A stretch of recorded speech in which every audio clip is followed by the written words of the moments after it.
Blog Talk Radio.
Que atraen el left, dale, dale, dale, más te vale, te sale, saludando ese campeones en la calle, predicando Cristo y todo lo que él hizo, para que estamos listos para el paraíso, and when the Lord put alive in front of you, you best believe he saw David inside of you, so grab your hammer like you were Maccabees, baby, Most High wanna see if you believe with me, so don't sweat it, you gon' get it, and if you're handicapped, then grab that prosthetic.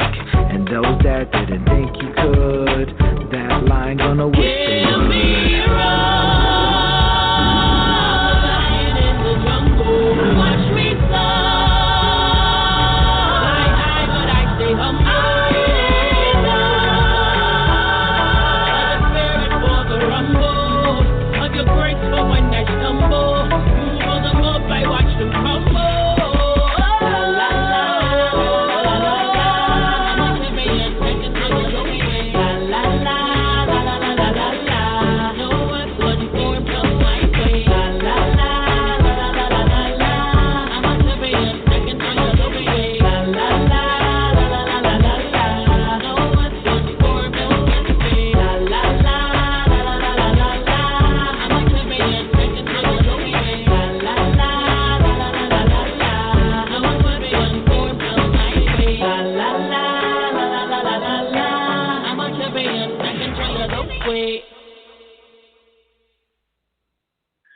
What's going on? You have tuned in to another episode of On the Move Unscripted with Patricia M. Goins. And Mr. Stout in the house. Mr. Stout in the house. What's going on, Mr. Stout?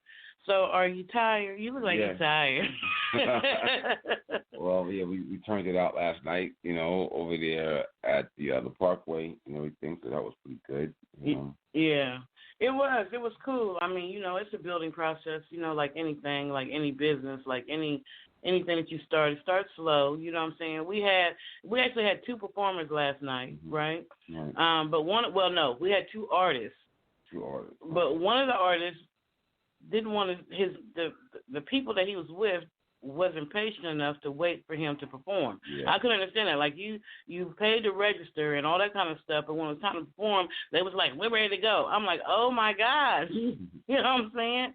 And then the other artist, he wanted to perform, and he did perform, but he didn't want to pay. So, of course, we couldn't give him, the spotlight that we would have given him if he had paid to register, right. So it was just like, why not invest in yourself? And the crazy thing is, he would have probably been the winner because he was the bomb diggity, you know what I'm saying? But he didn't want to invest in himself. He didn't want to invest $10. How do you not want to invest $10? Like, that's crazy to me. It's really crazy. And it's just like, artists should know that it is going to take something that you're investing in yourself as from the largest artists, we had artists that were coming on the show here and tell us that. What was that? We had actually the producer, Herb Middleton. Herb Middleton saying, hey, you know, the best way to really get somewhere into this is to invest yourself, even if it's small or little. But you're going to have to, regardless. You're not going to be able to just not, you know, like nobody makes it that way. I don't care how sensational you are, you know. Right. And nobody wants to invest in somebody who doesn't want to invest in themselves. That's just bottom line. I mean, you and I have been in this industry for how long now? Like, I know I've been in for at least, like, since let me see. I wrote my first book, or I wrote it and did my first performance, I think, in 2004. Yeah. So I have been investing in myself in various ways with the music, the books, and the films and everything since 2004. So, and how long have you been doing it? I think that what we did for production, we used to do production CDs. That was in the 90s. You know what I mean? Yeah. Yeah. So you've been there's many times you've had to pay for this or pay to travel there or this, that, and the other for your career to invest yourself. So if we invest in ourselves, I just don't have the patience for artists who say they're serious about their craft, but they don't want to invest in themselves. And $10 is crazy. Like, he would have won, and he would have got his investment back, but he didn't have the faith, I guess, in himself, or he didn't want to let go of $10. I don't know what it was. So we didn't announce a winner last week. How much does it cost to record? I know it's more than $10. And if you got a computer and a microphone setup and everything, that still costs a lot of money to get that stuff done. The program costs money. So how are you taking it just that far and then stopping right there? I don't get that. And I made a mistake.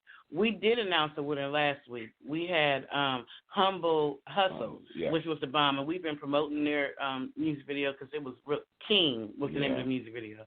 But this week we did not announce the winner because the two artists that came, one didn't want to stay to perform because his posse didn't want to wait, and he came all the way from Cleveland, Ohio. Right. And then the other one wanted to perform, but he didn't want to pay $10.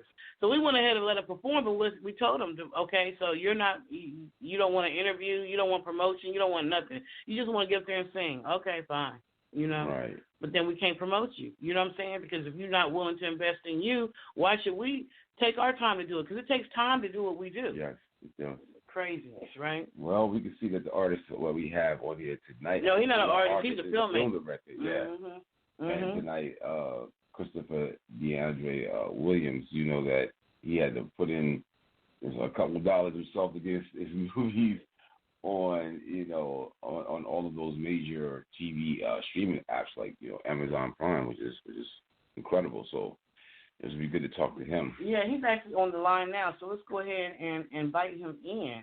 How about that? All right. Christopher D Williams, are you on the line, sir? I am, Miss Patricia, yes. All right. What's going on? You've been so patient waiting for your day to interview, and I'm so excited to have you on the line because you're actually the first filmmaker that we get a chance to interview, so that's exciting, Oh, boy. Filmmaker.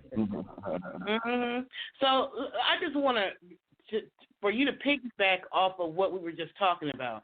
I know as a filmmaker, you have had to invest in yourself, right or wrong? That's right. Right. I'm still investing. I'm still investing in myself. It doesn't stop. It doesn't stop.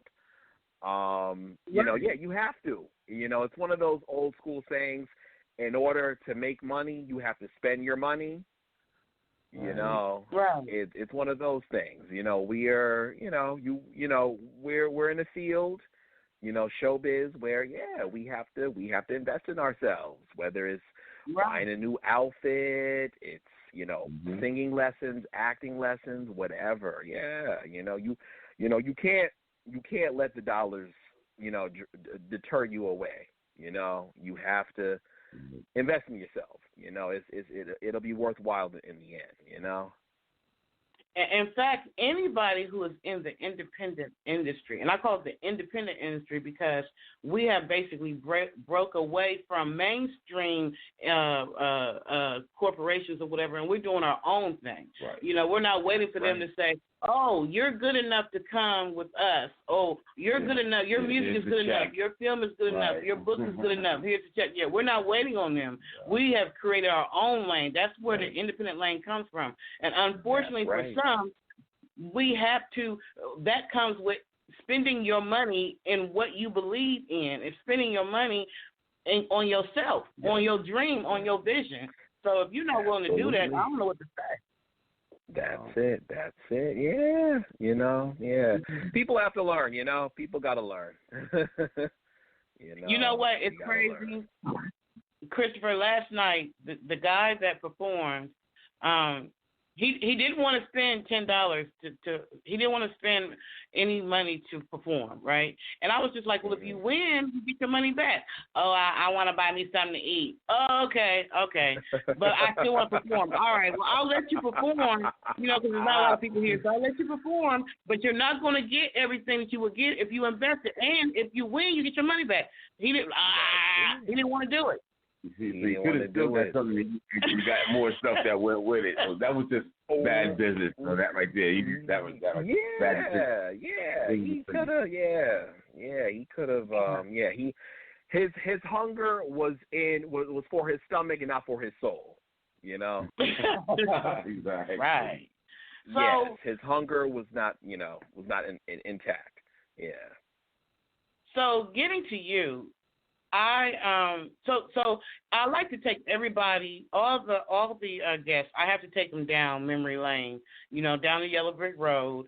Take them down to the very beginning. When did you decide, or when did the desire come for you to become a filmmaker? When did you know you wanted to make films?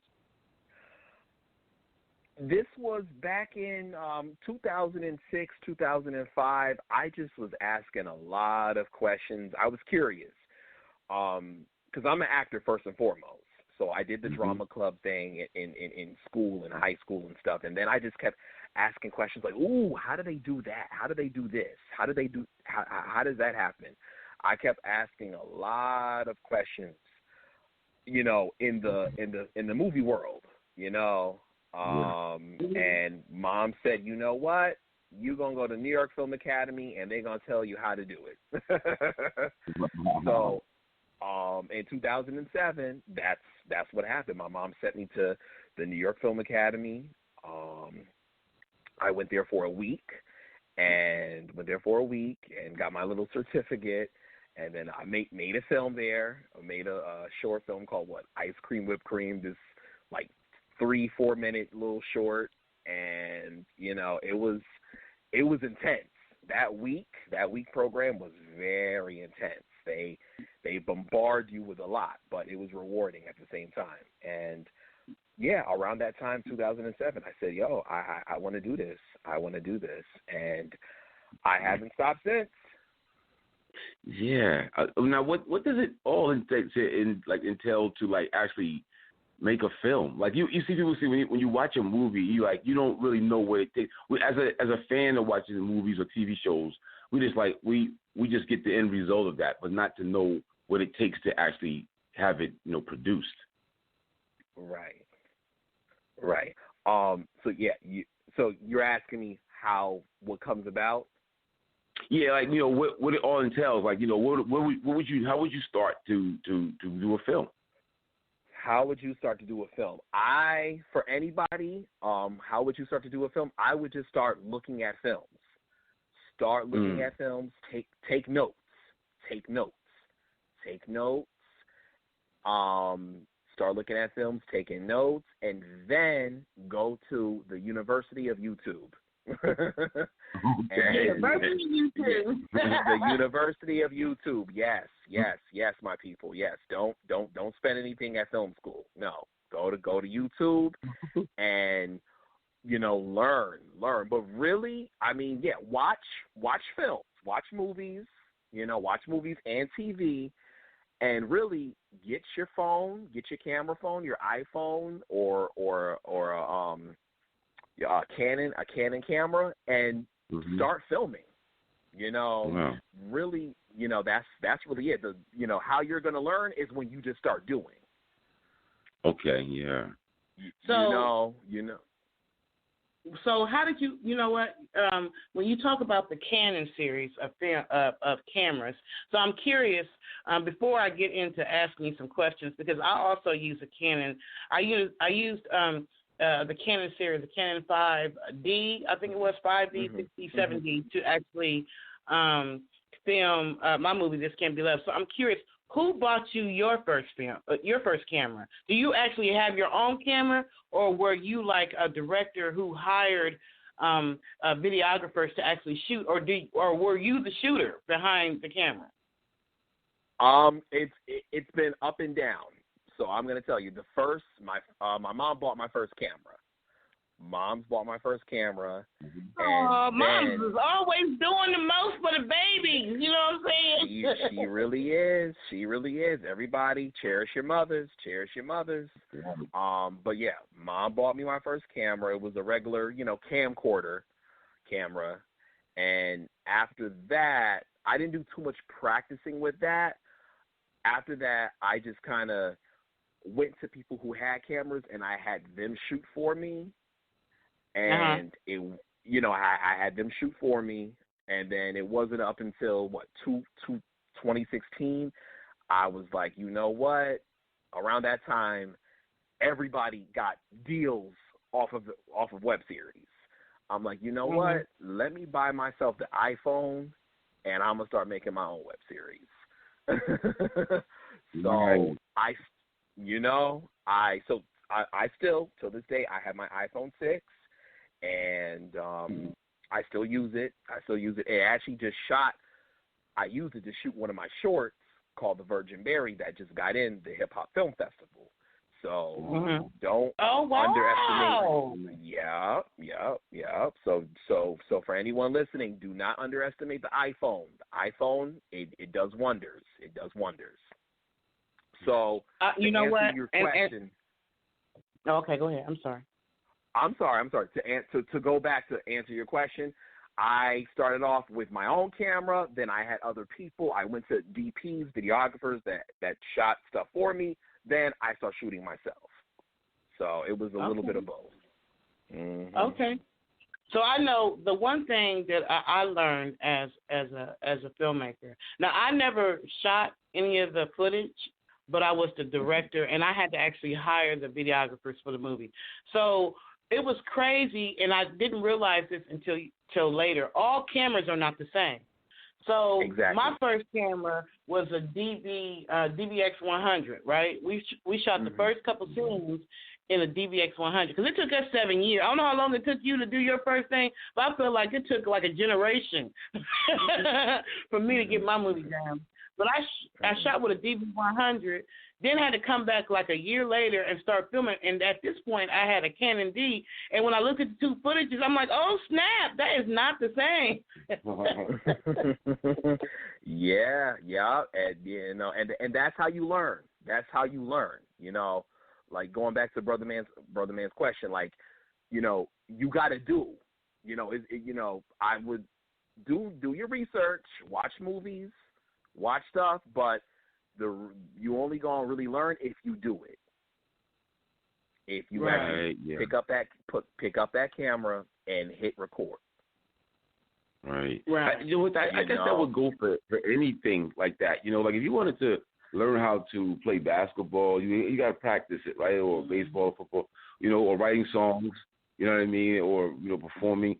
Like anything that has something to do with like the entertainment business, like we were saying before, too, or the show business, you got to practice it, in order to get good. Like the people that we see that are the big actors, you know what I mean? Like, the major stars, they wasn't always the major stars that we know who they are right now, Absolutely.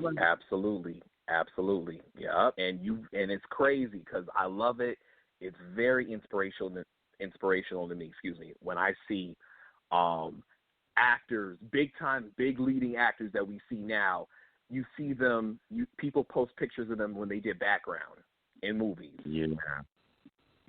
Right. Like Patricia M. I've seen her. She was on a television show. She was on Steve Harvey. And she never had lines. Just in the classroom. Right. And somebody showed me, just send me pictures of her. I was like, that's Taraji P. Like, Wow. This whole time she was on the show, now she's like, a major big star right now. That's it. Yeah, you gotta start somewhere. Quick true story. Back in 2013, when I went out to Sundance, went out to Sundance, 2013, and I met Benga, the actor Benga from The Wire, and we had a conversation, and I told him, I'm like, yo, man, I'm tired of doing the background stuff. And he said, yo, Chris, don't knock it, dude. Don't knock it. He said he did background for 17 episodes of The Wire before they actually created him a role. Wow. They kept seeing him. Producers and everybody kept seeing him in the dailies. They kept seeing him, so they like, we've seen this dude a lot in these little scenes as a background. And they're like, yo, his look, okay, we need to talk to him next time he come on set. And, the rest is history, Right. Now, you also had put out the short films such as like Relentless Scoundrels and The Audition and Luther Von Schaff. Could you tell us a little bit more about those films right there? Absolutely, yes. Okay, so The Audition, I'm going to say that was like my first short film. It wasn't technically my first short film, but let me say this. It was my first short film where I had a good crew. Okay. Because before that, I had did some other little shorts, and the crew, they were doing it to help me out, but like they had like a negative vibe, and they just had a different way of doing what they wanted to do. So we weren't on the same page, therefore we parted ways. And when I wrote The Audition, I said, I'm getting a fresh crew. I'm like, nah, I need people that's down with me and they loving it. They not just doing it, they loving it. Their heart is in it, and they like, yo, Chris, yo, ooh. Right. So, so like I said, The Audition is like, to this day, The Audition is, like everybody's favorite. Wow. I sent it to, I've sent it to different distributors and stuff. I send them a whole list of films that I've done, and then boom, they like The Audition. Wow. So, The Audition, it is back on Amazon. I had it with another distributor called Real Nightmares. They had it on Amazon, and I don't know if you guys remember last year, Amazon, for the films that didn't have a lot of traffic, a lot of views, they just took it off Amazon. I don't know if y'all remember that last year. Yeah, wow. Amazon did that last year for films that was low views. They took it off, no questions asked. They just did it. They took it off. So luckily, I connected with this dude Adam Barati out in Phoenix. He runs Overnight Pictures. He liked The Audition, and he was able to put it back on Amazon through his distribution little hub. But yeah, The Audition is my baby. It's a psychological comedy short film. Did you guys watch it? I did not know that it was on there. I had that. We are going to watch it. Like, I'm going to watch everything that you got. We're going to watch it tonight. Yeah, for sure. Yeah, we're going to get up off the air. We just been so. Let me tell you, to be honest with you, Mr. Williams, I have not had a chance to sit down and read not one book I've gotten from the interviewees or watch film or anything, because I've been like with the showcase and with the shows and this and the other. But tonight we're going to sit down and pick one of your films, and we're going to watch it. Really watch. I've been promoting it, but I have not had a chance to watch it. But I'm going to. I got you. Because I need a good.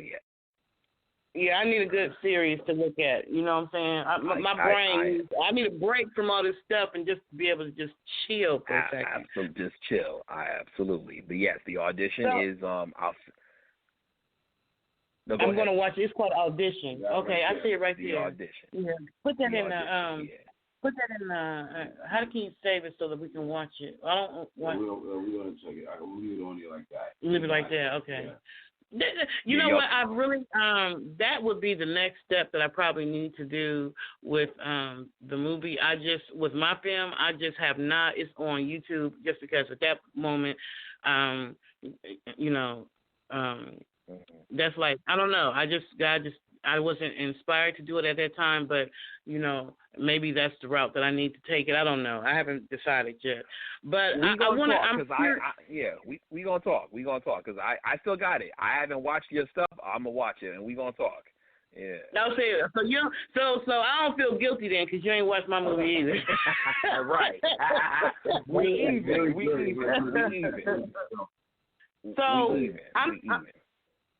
So yeah, we're even. So I'm curious. I know that when I went I was at the Art Institute of Atlanta for a little period of time, which is where I was able to really start the whole film thing as far as actually getting a crew together and all that kind of stuff. And I remember they taught us about storyboards. So I'm curious, did they teach you about storyboards, and do you still use them when you're creating your films, or do you just like roll with you write your script, let the listener, those people who are aspiring to be filmmakers, give them a kind of a storyline or something of how you actually start with the creation of your film before you ever reach out to your videographer. I got it. So an idea, I just let my brain wander. I get hit with the idea. Once I get hit with the idea, I start writing the script, rewriting, and then writing some more. You're never done writing. Right. Anyone is listening, filmmakers, aspiring filmmakers, you're never done writing. Like, you're done writing when the film is over. It's all the footage is in the can. True story with Relentless Scoundrels. The ending of that was supposed to be different. We were supposed to shoot an outside shot where the girls, they get away from the bad guys and they get in the car and they drive off, but we lost the sunlight. So we had to compromise and do it another way and end it. So with writing, it's never going to be perfect and you're never going to be done with your script. In the big studio Hollywood world, they have script doctors and that tear your script apart from left and right. And by the time you see the movie, you probably already, you as the writer, see one scene that they kept that you wrote. Everything else is Greek, So, that's how it is in the studio world. That's it. Writing is you're never done. But now, back to your question with storyboarding.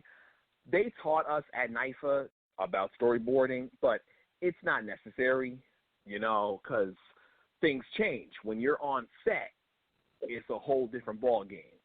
When you're out in the field and you got your crew, your camera set up, and everybody, things is going to be a little different from what you originally wrote, because it's like, the location might have shut down, this don't look right. So storyboard, they help, it's, every director is different.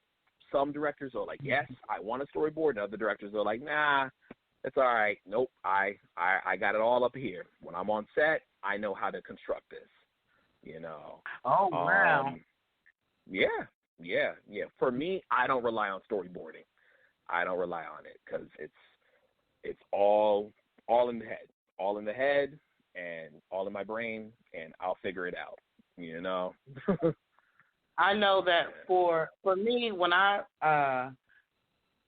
started writing my script, I used the software Final Draft. I don't know if they even still use Final Draft because I swear I used that like 10 years ago. They still use it? Final Draft? They still use it, yeah. Final Draft. No, huh? What did you say, Christopher? Me? No, I was saying they still use it. They still use Final Draft. Okay, because that's what I use. But they also, it's not the same as Final so Final Cut Pro is the editing software. Okay. And it's supposed to be like the best editing software, but I could never afford Final Cut Pro. It's all right. It's all right. Yeah, well, now you got DaVinci. Now, because I talked to my editor, he says he don't use Final Cut Pro anymore. He uses DaVinci. Okay. Yeah, DaVinci. Is that supposed to be better? Yeah, it's supposed to be better. DaVinci, and then you have Premiere. Yeah. Adobe. Yeah, that's Adobe, what I use. Yeah, I use Premiere. Adobe. Mm-hmm. Yep, you got I Premiere, use Adobe. Adobe. They actually have Adobe Premiere and Adobe Elements, I think it is, or something like that. Yeah. But it's funny. I think he also, my editor Mo, he told me what's the movie that won all the Oscars this past year? What was it? Parasite. Like a Japanese movie? Was it horror? Was it like that? I forgot. Was it Parasite? Yeah. Parasite, Parasite. That movie, that's the movie that won all the Oscars. They edited Final Cut, using I think Final Cut 10 or 11 or 12, one of the later Final Cut versions. They use Final Cut.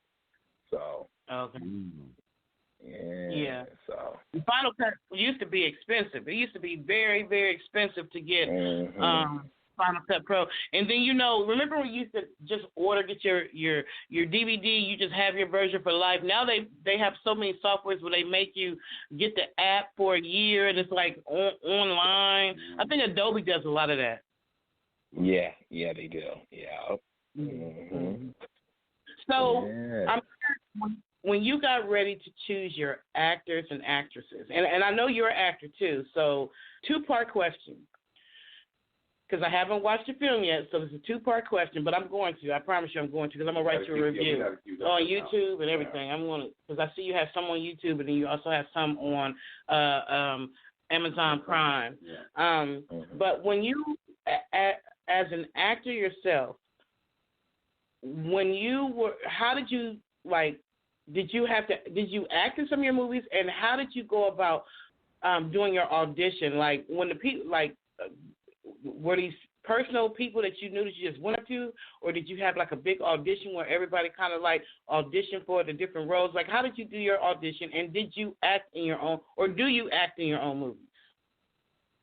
Okay, sometimes I do act in my own films. Sometimes I do, and other times I don't. Now, to get other actors, let me just go back. I only act in my films if I really want to play the part, or if an actor drops out. Right. If an actor drops out, then I'm like, all right, whatever, I'll do it. So that has happened to me twice. Okay. Short films of mine. Now, when I go find actors, I examine the characters. I have the characters already kind of set up in my head, like what they should look like, how they should be, and so forth. I'll post casting calls. Sometimes I'll put out ads on either casting networks or backstage, and I will set up a time and place, and I audition the actors. Some actors that I know, I'll be like, yeah, I think he's right for this part. Like for Tails, one actor, I knew him before then because we did a play, and I was like, yeah, he should audition anyway, and he ended up getting the part. So, but yeah, I audition, I put out casting calls, and then make sure that everyone knows, what they need to bring, headshot, resume, and they need to be at the designated area, time and place. Mm-hmm. Wow. That's awesome, because I actually, a young lady hit me up from the show Orange is the New Black. Mm-hmm. And okay. She was actually she's looking for more, the show, I guess they're not filming anymore. I don't know if it's still ongoing. Mm-hmm. But she was actually looking for, and she's in New York herself, and she was looking to doing some more more films and stuff like that. How was someone to actually, like you said, you go to backstage or things like that, like actors are looking for parts and stuff like that? How would they go out to actually, become a part of a film? Yeah, actors gotta look. Actors have to look for work. Actors need to constantly be on their phone. I tell everybody, stay strapped to the phone. You know, you have acting gigs on Instagram. You have acting gigs on Facebook. You got acting gigs on, backstage, as well as Actors Access. That's another one. Right. Actors. Yeah, you got to look for work. You got to work. You look for work. Actors Access, backstage, casting networks. Mandy, no, not so much. Mandy, they got in trouble. But and then Craigslist, and usually if it's on one, it'll be on all. So all those platforms, like I said, Facebook, you need to be, wherever you live, everybody, there's always a film commission, and there's always film pages. So on those film pages, you need to be connected on those film pages so you can watch the feeds, look at the feeds, daily to see who's posting, Right. But yeah, basically, backstage, Facebook, Instagram, backstage, Actors Access, and casting networks, and then your local. And a lot of times, I'm sorry. Go ahead. No, I was gonna say local film pages where stuff is going on in your backyard. So when an actor, and I'm talking specifically about actors right now, because you have a lot of actors, especially like I guess in New York, Atlanta, Chicago, the big cities, LA or whatever. A lot of times, and I don't know how much independent filming goes on in LA, but I know a lot goes on in Atlanta. And the thing is, a lot of times these independent films are not paid slots. However, you're building your resume to be able to get paid slots. Like you have some actors who, starting out the gates, you've never acted anything, you've never done anything. So getting into non-paid actors. Yeah, getting into independent films is a way to build your resume so that you can not only perfect your craft as an actor, but also so you can say, I played this part in this film, I played this part in this film, I played this part in this film. These films are located here, there. People can go and look at those different films and say, oh, I love how you acted in that film. And then once you get to a certain level, it'll be easier for you to get paid acting gigs. Am I right about that, or? Yeah, I mean, you have to. Yeah, you have to start somewhere. You have to start somewhere. So, even after film school, they said, guys, take free work. You're gonna be working free for a little bit, and take it, because you have to, you're not gonna become an overnight sensation. It's not gonna happen overnight. Right. It's not. It's not gonna happen overnight. It's gonna take years. It's a 10. You got to give yourself 10 years. You have to give yourself a 10-year window if you really want to be an actor or a filmmaker. Give yourself 10 years and start working on your craft. Start doing it. Start doing it. Money will always come. Right. Money will always come. You got to enjoy doing the film, the free film work.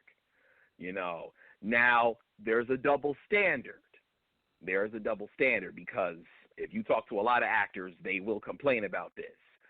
For filmmakers have to finish their films. Right. They gotta finish their films. It's a pain. It's a pain in the rump when you can't finish your film because that's selfish, and that's a slap in the face to all the other actors and everybody else who sacrificed their time and money to do your project, and you didn't finish it. All right. So have you heard of a lot of people who did not finish their films? Both sides of that too, right? Right. Have you heard a lot of stories of people who did not finish their films? Yeah, I have. I'm one of the actors. I'm one of the actors. I'm one of them. I'm one of those actors that's still waiting for footage. Yeah. Wow. Yeah. Back in what? I was in. Go ahead. No, so for me, for my film, Lord Jeez, we started filming. We did an audition in 2010, started filming in 2011, and I swear to goodness, it took, 7 or 8 years for me to finish that film. But I always promised the crew, the cast, and everybody, I always promised them, come hell or high water, I was going to finish that film. And I really went through hell and high water. I'm sure you did. I'm sure you did. Yeah. Life is not perfect. Stuff is going to happen. But, yeah, you got to finish it. Yeah, and as long as you finish, that's it. It's just like graduating from college. It's all right that, things happen down the road. It took you 7-10 years to get your degree, but did you get it? Yes. All right. That's all that matters. Right. You finished. That's got all your degree. That matters. Yes. That's all that matters. But, yeah, I was involved in 2 web series. One was a period piece sci-fi action, and the other one was a cop crime drama action, and they were good. They were really good, and till this day, they collecting dust somewhere on somebody's hard drive. No, but they didn't finish them, and you were waiting for them to finish. Yeah, they didn't. finish. And that was disappointing for the people who had acted like yourself, who had acted in that. Like, when's the movie gonna come out? Like, am I gonna have great grandchildren? Right. And that's why actors develop an attitude, because they like, look, I gotta get something, because this is how it is. Some actors that I know personally, they have requested a deposit. They say, look, I've done this long enough, and I'm not for the back and forth.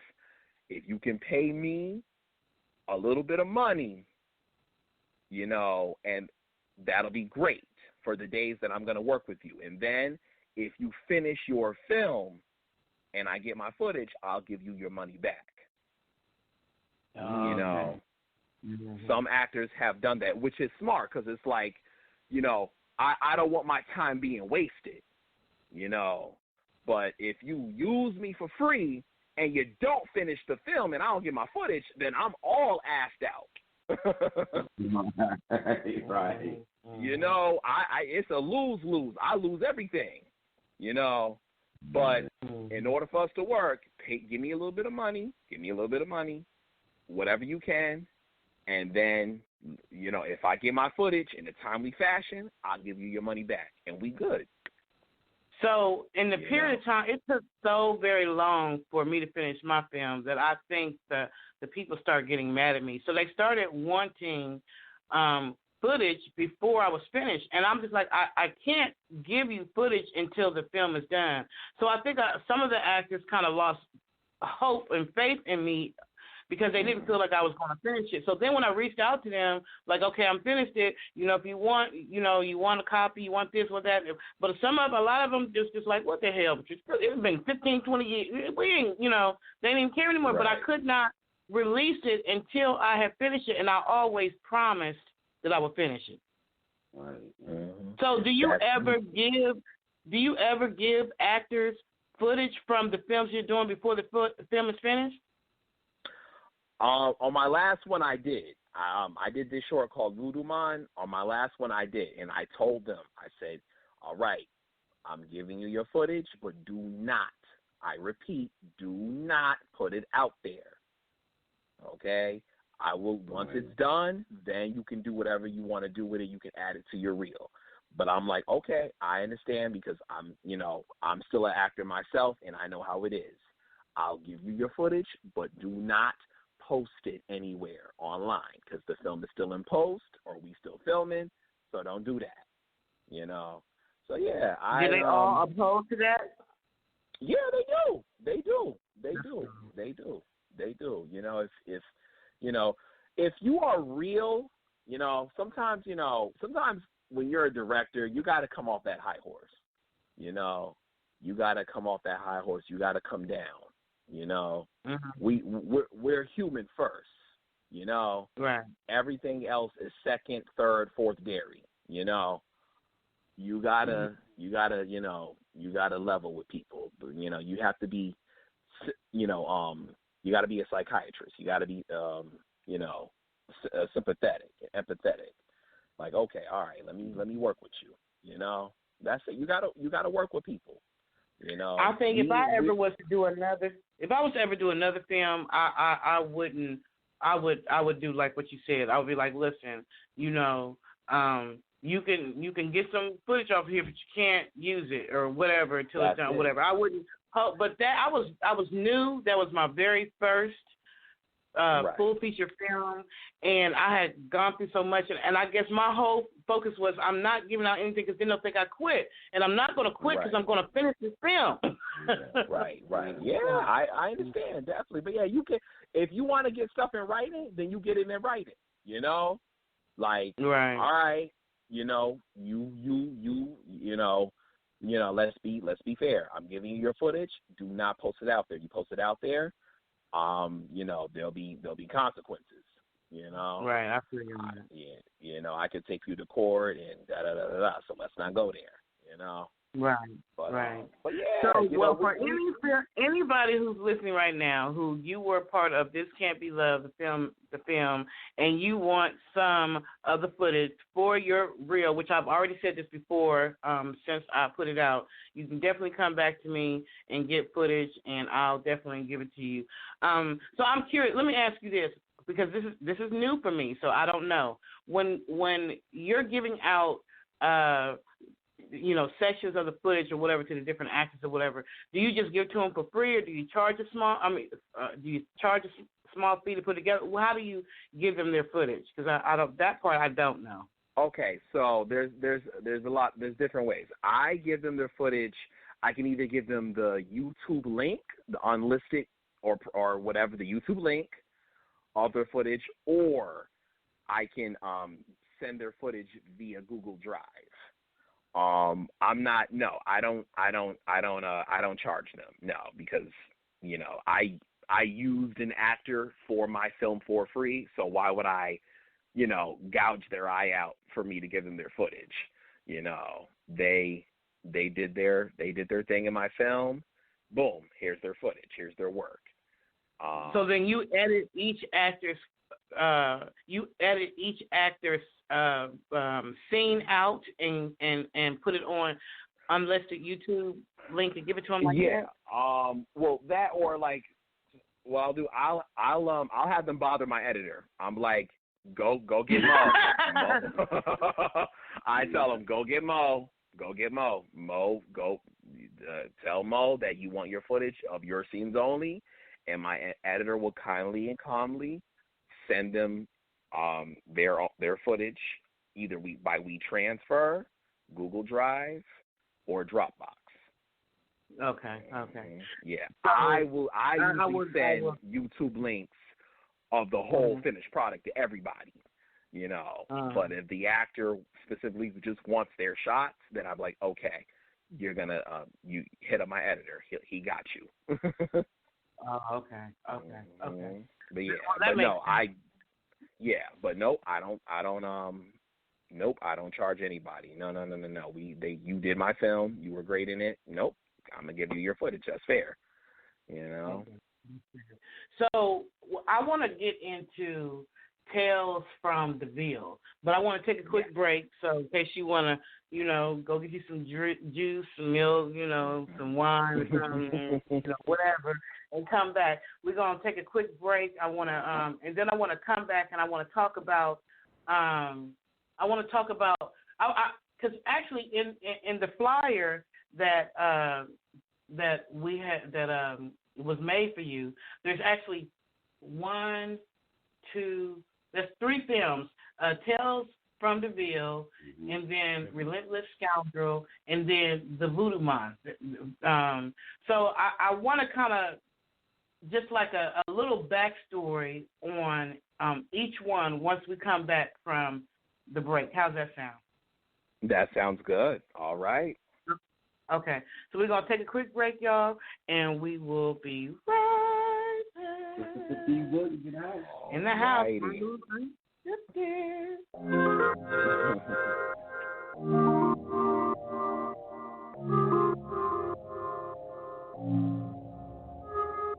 No, I'll never be home by myself, thinking that you're out with somebody else. No, won't have to hear empty promises, worrying about how that you just ain't on a no, don't have to hide what I feel, cause you know the type to mess up what is real. No, I know you don't, I know I won't. No, I just wanna stay here by your side, cause I know that you're gonna treat me right, and I think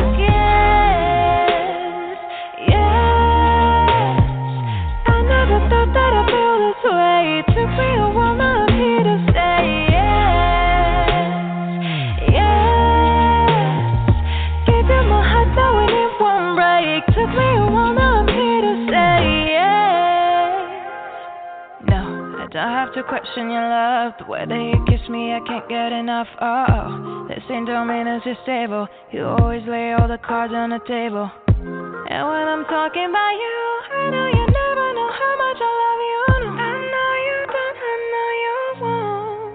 I just wanna stay here by your side, cause I know that you're gonna treat me right, and I think yes, yes. I never thought that I'd feel this way. It took me a while, now I'm here to say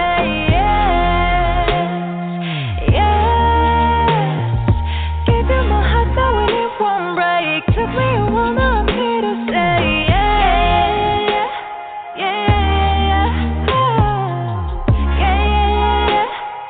I know you don't, I know I won't. Yeah, oh,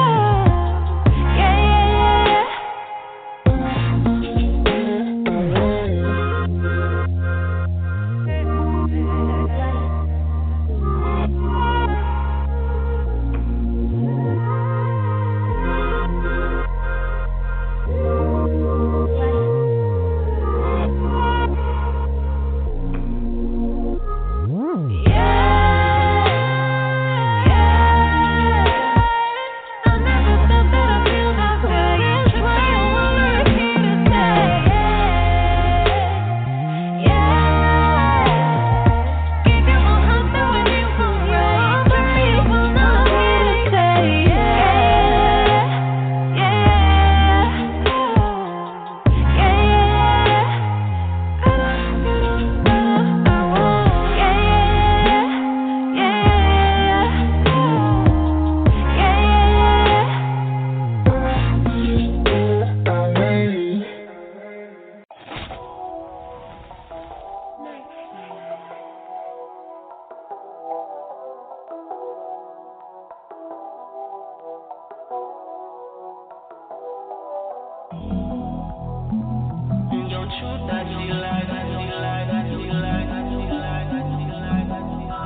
Calculated purpose.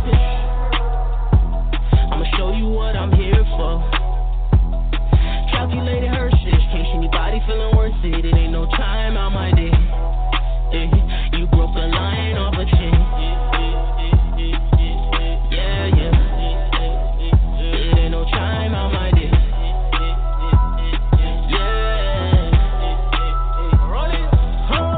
Yeah. I'm moving up fast. I've been 10 toes down. Occupy my hands. I've been grabbing that bag. I've been feeling that face. Securing all sides. But the business at stake, okay? Welcome a new breed, full of new G's. Got group Texas with groupies. Couple milk chocolate QTs. Big bottoms, peanut butter teeth. Favorite something like a Reese. The daily owner of it all. I fairly leave it all to God. I'm an earthling with God. I solely only want a moment to own it. Cause when I get it, I'ma hold it, watch. I'm destined for it, I got the potion pot. I kept it going even when I stopped. On the tenant, I'm a beast. Skating through the lake, shark through the seas. Eat up anyone with ease. Calculated purpose. I'ma show you what I'm here for. Calculated Hershey. In case anybody feeling worth it, it ain't no time out my day. You broke the line off a chain.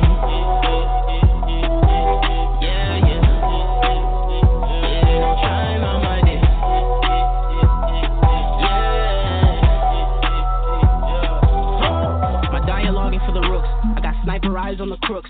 I'm a lion feasting on the wolf. Shit, I got a line of niggas talking cool, talking like they won't see me off computers, talking like I won't do what I do, talking like I won't run their ass to the ground like I'm shook.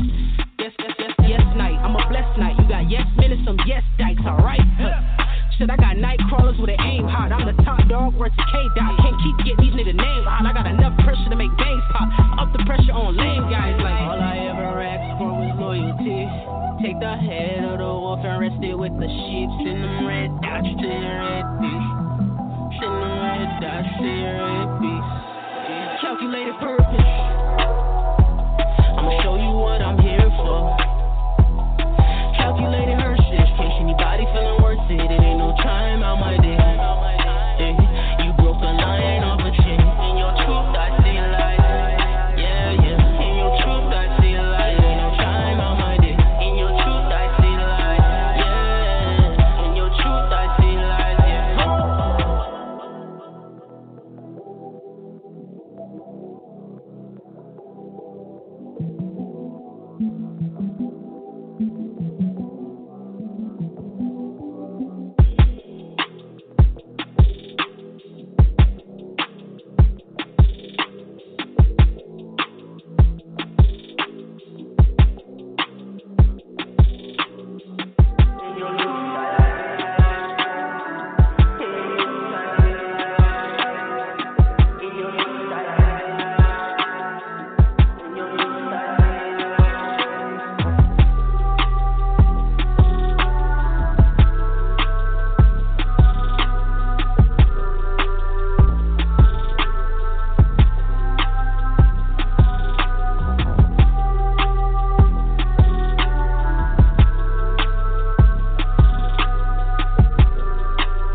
Them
All my fellas say yeah.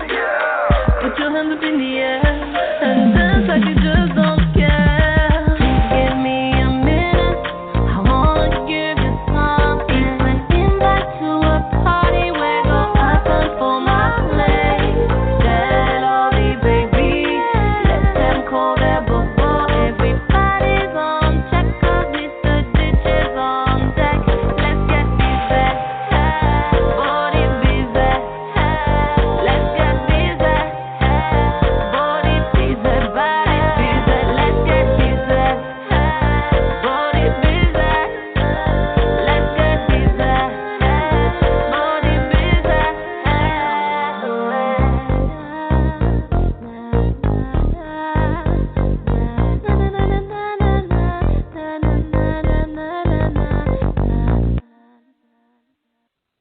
You have tuned in to another episode of On the Move Unscripted with Patricia M. Goins and Mr. Stout. Yeah. And we are interviewing the filmmaker Christopher D. Williams, Christopher DeAndre Williams. Do you ever get people to think that you're the singer Christopher Williams?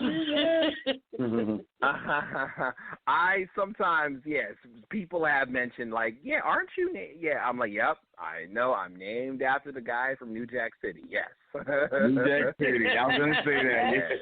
Yes, New Jack City, and you guys know they want to remake that. Really? Do they? That's awesome. Yeah. So it was a good film back in the day. It really was. That was the bomb. It was. They don't make them like they used to. They do not make films like that anymore.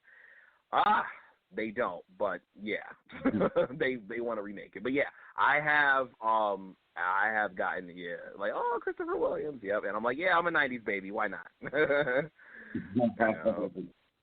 So, do you ever find yourself like critiquing a lot of films? Like, for instance, I know you saw Black Panther, and I just want to say, we wanted to give love to Chadwick Boseman, you know, because he was the bomb actor, and he was more than just an actor. Like, if you look at some like the interviews and stuff that he had, he was like really the type of role that he played was really, really important to him. You know what I'm saying? Right. And so there's a movie about Jackie Robinson. Yeah. You know, that was a historic film.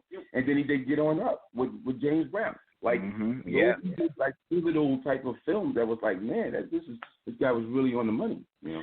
Do you ever find yourself? I want to get into your films, but right before I do that, I just want to ask: do you ever find yourself critiquing the films that you look at, you know, or the filmmaking, the editing? Do you ever like find yourself like, man, they should have did a close up on him, or man, why they put that scene right there? Do you ever find yourself critiquing films? I do, yes, I do. Yeah, I do. Like just last night, I got a friend. Her film is on Amazon. I'm not going to mention the film, and I'm not going to mention her name. But I was watching it, and I was like, why is that so close? That's too tight. They ease up off the actor. You know, I do. Oh yeah. I'm one of those people. Me and my mom both. You know, the apple doesn't fall far from the tree. We're talkers. When we watch a movie, we talk at the screen. We know that they can't hear us, but we're still talking. That's you. I'm in the movie. I'm watching the movie. Yeah. Run, Donnie, run! Right, exactly. Or my mom, I hit him. Yeah. Or oh God, when Get Out came out, and the scene where Homeboy raised up, I was like, yes. You know, I get into it. Woo! You know she did. She ain't coming back. Yeah. Oh yeah. Yup. So I want to get into each one of these films that's listed on this flyer independently. So let's start with Tales from DeVille. Tell us what that film is about. How did you come up with the concept, and how do you feel about the film now that it's done? Okay, so Tales from DeVille is It's my baby. I mean, all my films are my babies, but Tales, Get Out inspired me to do Tales. So what Tales is a web series. Tales is a mini web series, and it's got definitely has shades of Tales from the Hood and Tales from the Crypt. A storyteller that's his name is the Count. He's the Count. He's a warlock. He has powers.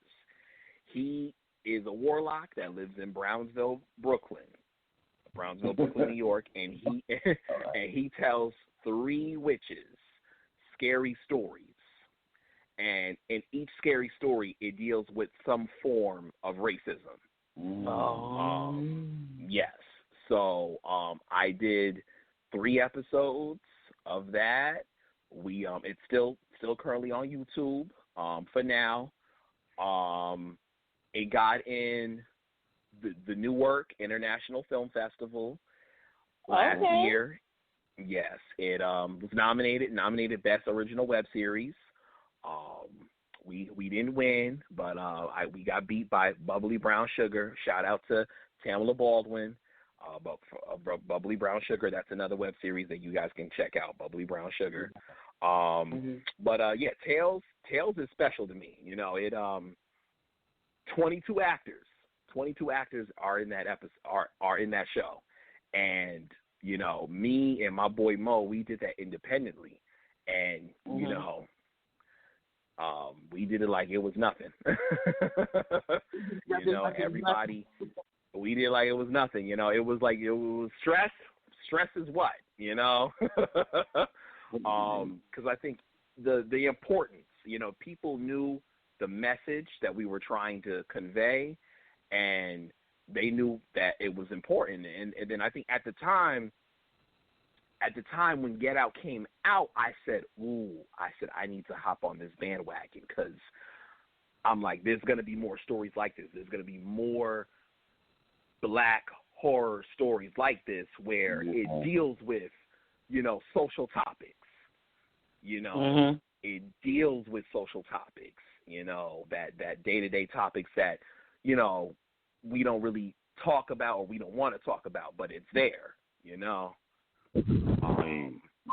But yeah, Tales is great. Tales is yeah, it's a great web series. I want to check that out, because I was definitely a huge Tales from the Crypt fan. Like, I really watched that, you know. And I wish I'm gonna see if I can find those DVDs now that you brought that up, because it was that good, you know. And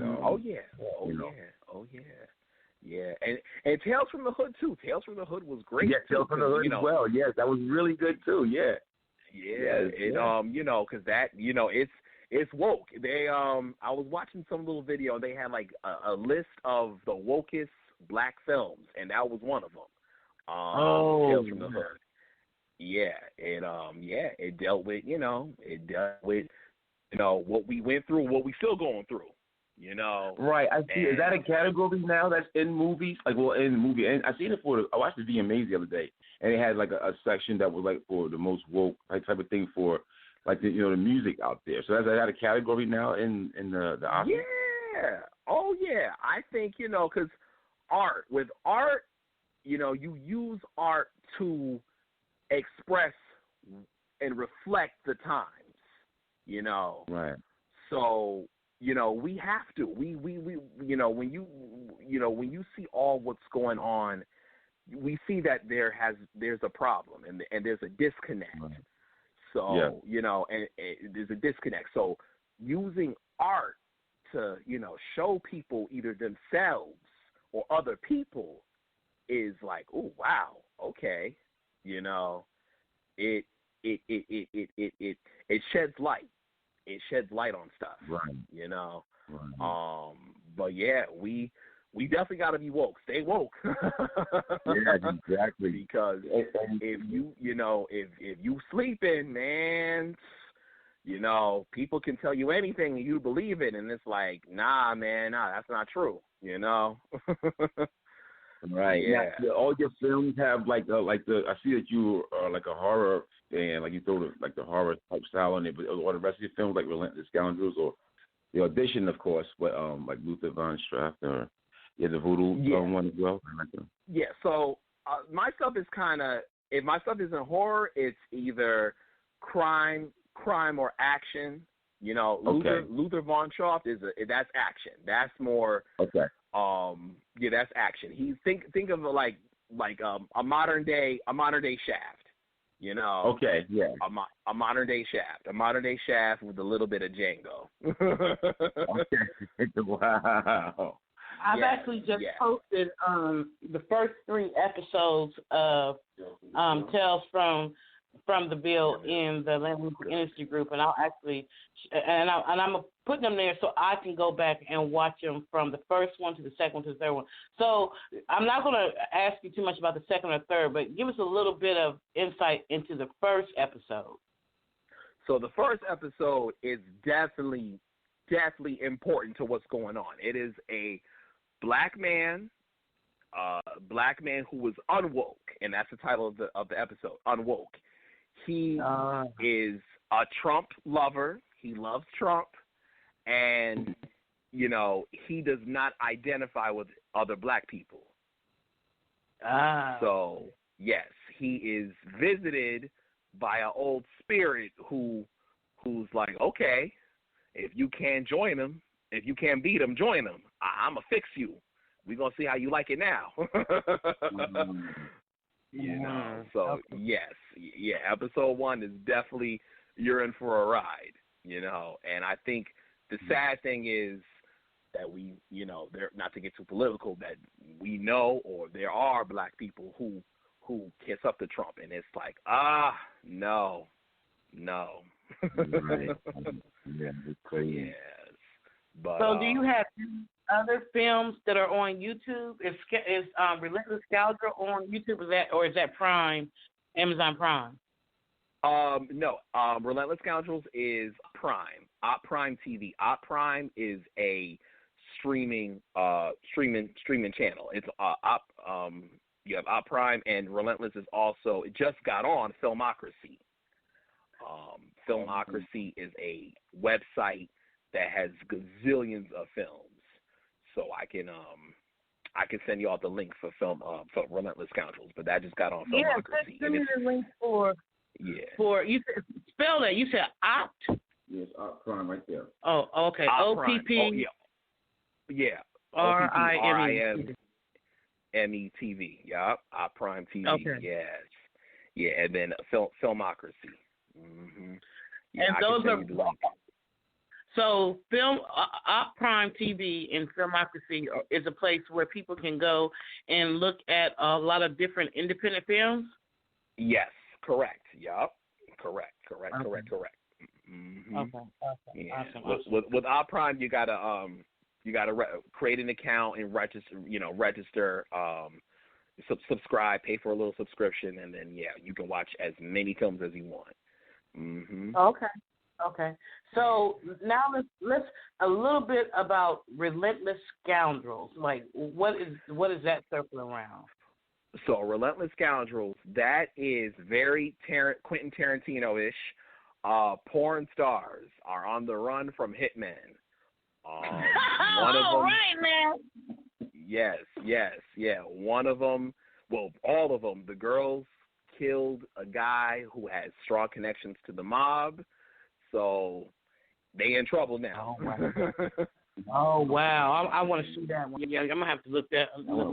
Yeah, and then the Voodoo Man. Okay, now the Voodoo Man. The Voodoo Man is my latest. That's my latest short film.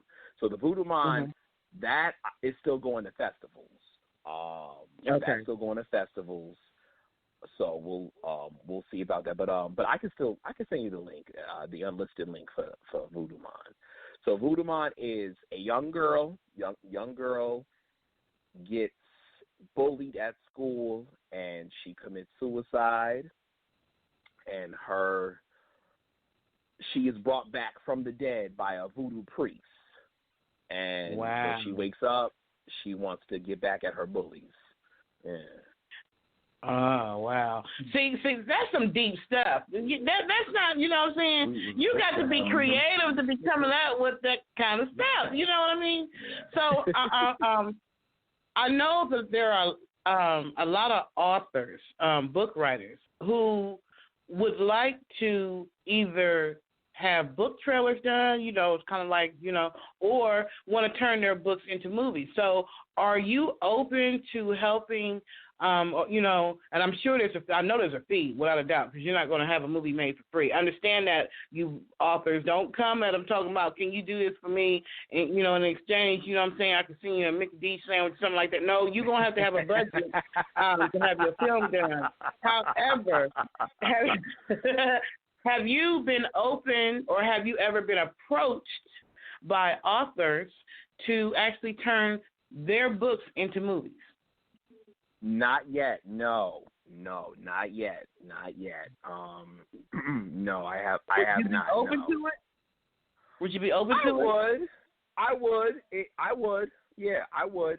You know, if I like the book, and I see it, you know, cinematically as a film and stuff, definitely, you know, and I'm one of those people, if I can't do it, then I'm going to find someone who can, you know, because I'm one of those artists, and my mom gets mad at me because she goes, Chris, nah, you need to be selfish. Sometimes you got to be selfish. And she is right. I know my capabilities, and I know my disadvantages, you know, and I know that I'm a great writer, great storyteller, but, you know, I know there are better directors out there than me, you know, that can bring something to the plate that I couldn't. So if I, you know, can't give the book justice, I can recommend someone who can, you know. So, I know my last book that I wrote, The Symbol. The Symbol is something that I definitely could see as a movie. Like, I definitely, like, it came to me in a dream like a movie. And so when I woke up out of the dream, I literally was writing from the dream, like the scenes that I saw, and I ended up writing the book. And it's supposed to be a sequel, which I haven't gotten to the second part of the book yet. I haven't gotten. I got to dream that one. I'm gonna need that part too. But yeah, so I could definitely see that, and I know there are a lot of different authors out there with amazing books. You know what I'm saying? We once had Zane on the show, and she turned the movie Addicted into a film. Now, me personally, I love the book better. That was my personal opinion. I felt like the book was deeper, was better, and they focused too much on the sexual part of the book in the movie versus the storyline. Right. I felt like it wasn't, you know. Have you ever seen any book to movie adaptations that you read the book and then you saw the film and you was like, no? Not really, because I think, you know, I mean, I love so the Harry Potter books. I'm a big Harry Potter fan. No, they because it's hard. It's hard work. I think adaptation is hard. You know. Yeah. It's hard, you know, because you want to stay as close to the book as possible, but yet, you know, in the movie world, it's always money. So it's like, nah, we can't do that. That's gonna cost too much. We gonna do what we got to do. I think, you know, I think they do a good job. I think most of the films that I've seen that are off of books do a good job with the movie. I know for The Shining. Yeah, that was a great movie. But it was a book first? It was a book first. Stephen King. Stephen King wrote the book, and he hates Stephen King. He hates the movie. He favors the TV. Yeah. Stephen said it was he didn't like how they did the movie. He didn't like how they did it. He didn't say no to the check. Right. That movie scared the hell out of me when I was a kid. I remember that film very well.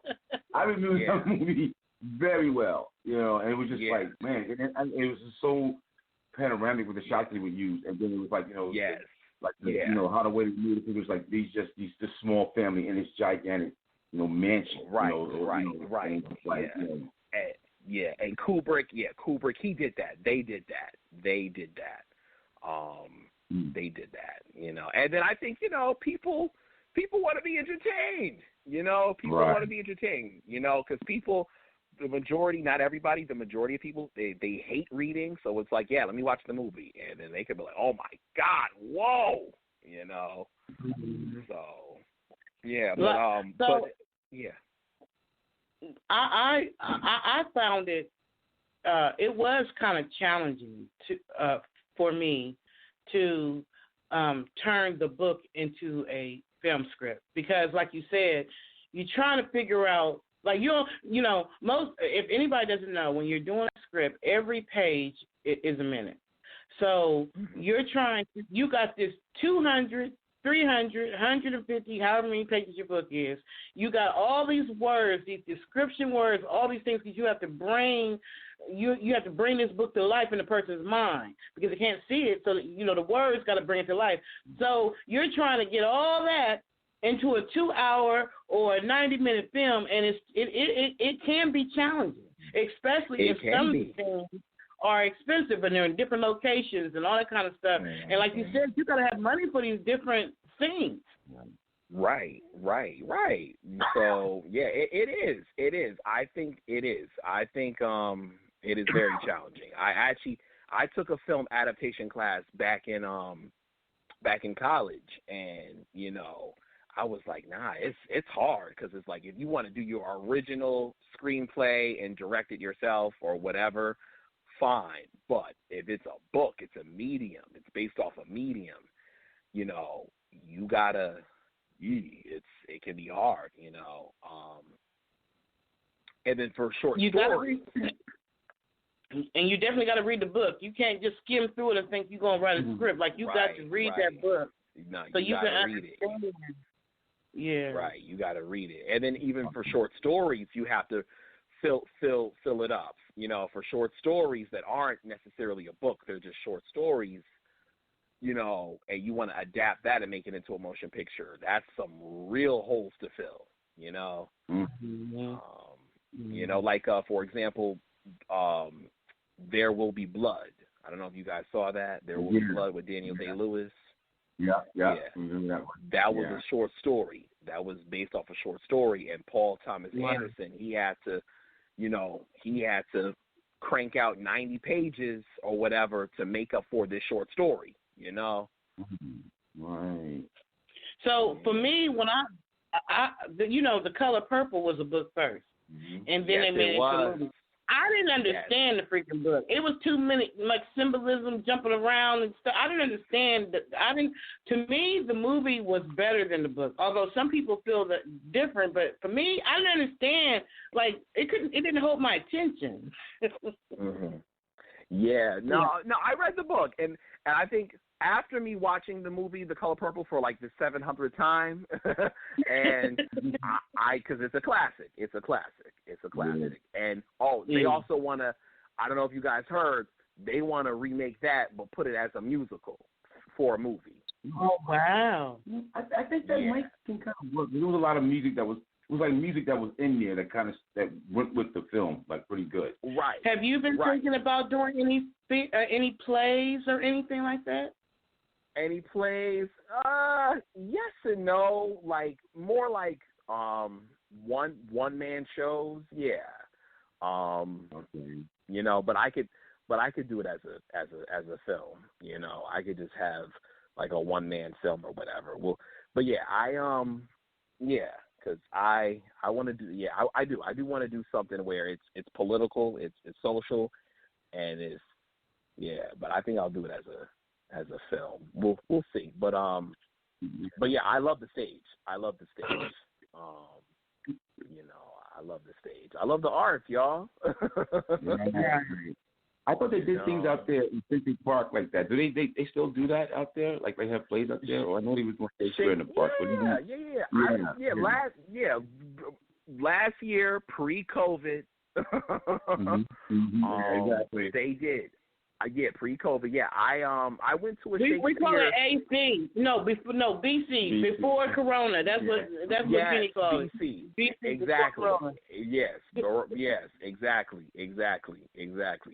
I went last year. Yeah, me and a friend, we went to a Shakespeare in the park, and it was in a Park Place Park, and yeah, we actually I had a colleague. He was actually in it. They were doing oh man, I forgot the name of the play, but it was a Shakespeare play. But yes, they did it, and it was cool. You know, you sat on the lawn with your blanket, drank your wine, and you was, man. Pretty cool. Do you think that with everything that's going on with the coronavirus and COVID-19, of course it's the same, but whatever. This has definitely been a challenging year for everyone, but definitely for filmmakers because, you have to get all them people together to do the scenes, this, that, and the other, and if you can't do it, how you going to do scenes with masks on and stuff like that, like, ain't no more kissing scenes. Right, I know. It's crazy when I watch movies now and I see the kissing scenes and lovemaking scenes. I'm like, oh God, what are they gonna do now? Right. Right. It's crazy, but no, we just have to take precaution. We have to take precaution. Now people have to get tested before they come on set. Oh, is that what they're doing? Okay. That's what they're doing. People have to get tested before they come on set, and then if they're filming, constantly, they have to quarantine themselves. We gotta make it work. We gotta make it work.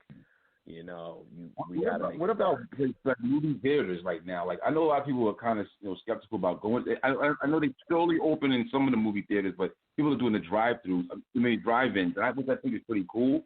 How do you feel about that? That is. I love it. I love drive-in. I love the drive-in theater because that's so old school. Right, it's nostalgic. Yeah. Right, it's very old school and nostalgic. So it's like, definitely. The show must go on, Right.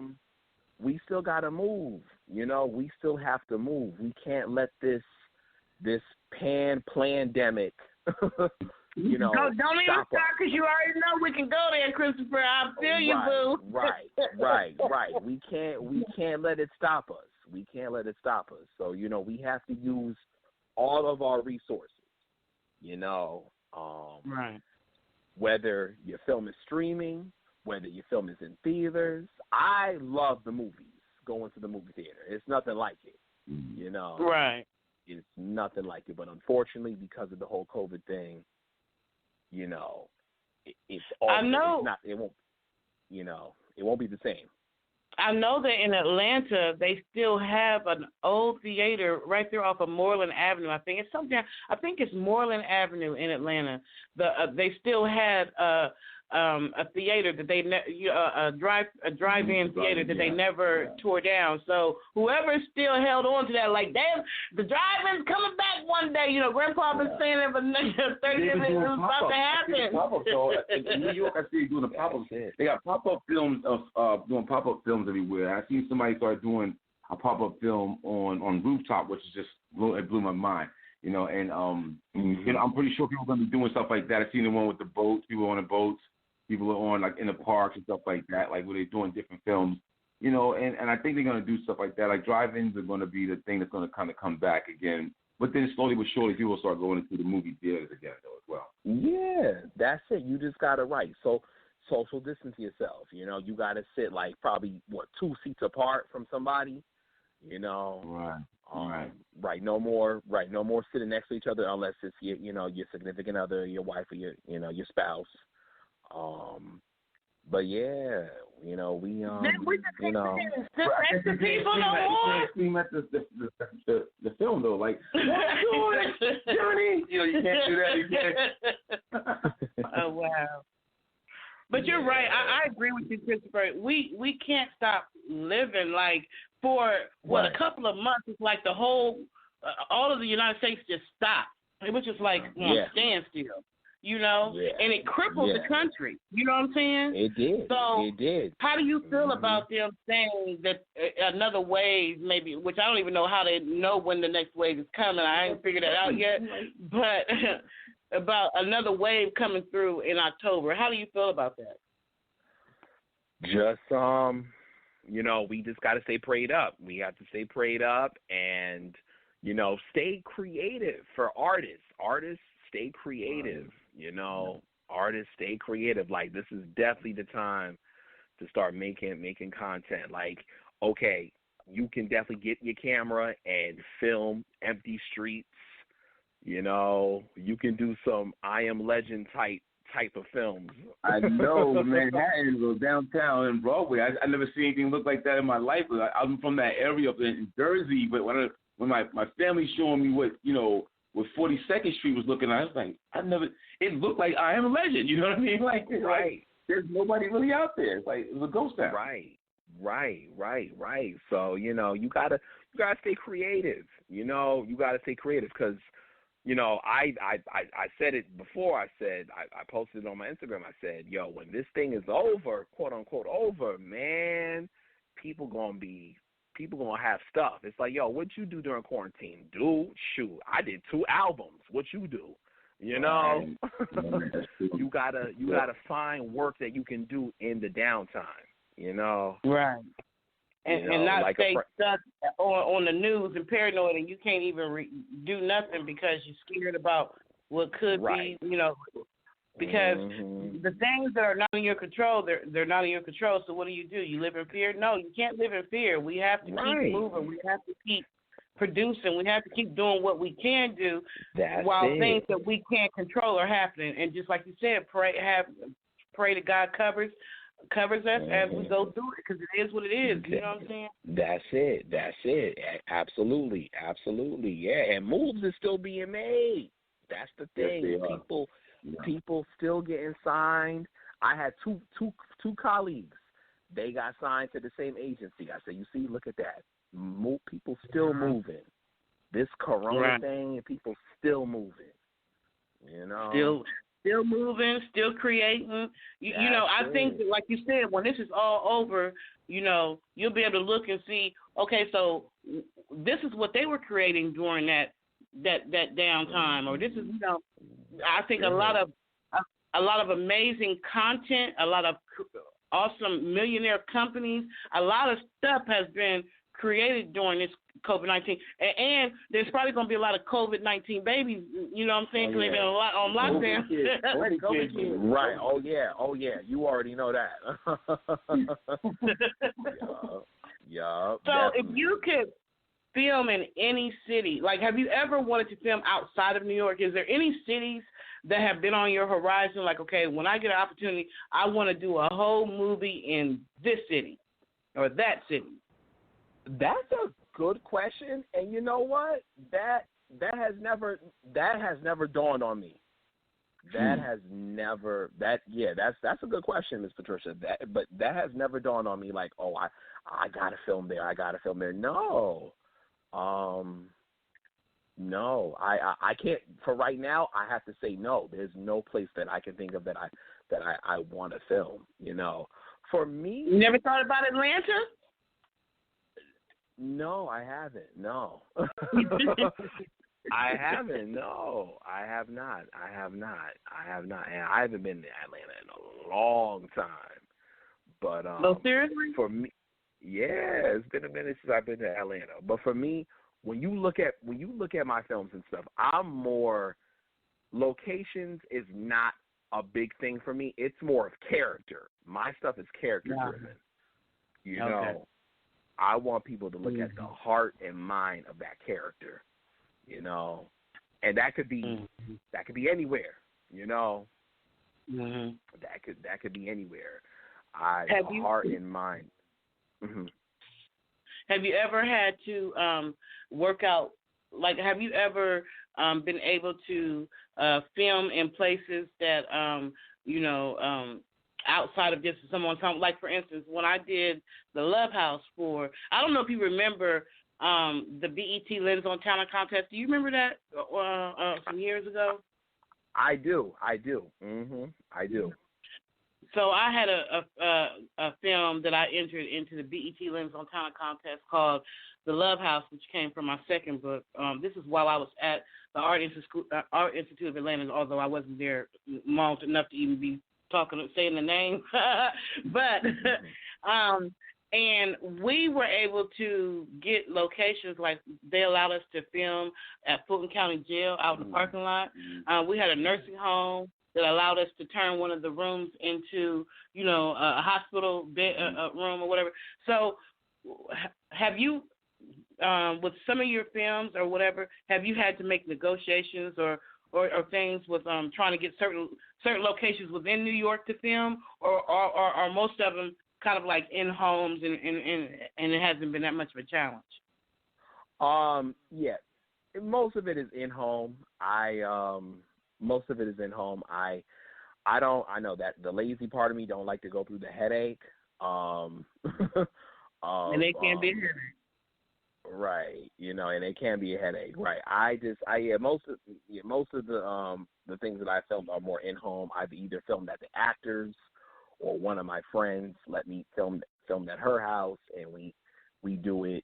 I know I was kind of scared when I did the web series The Healer.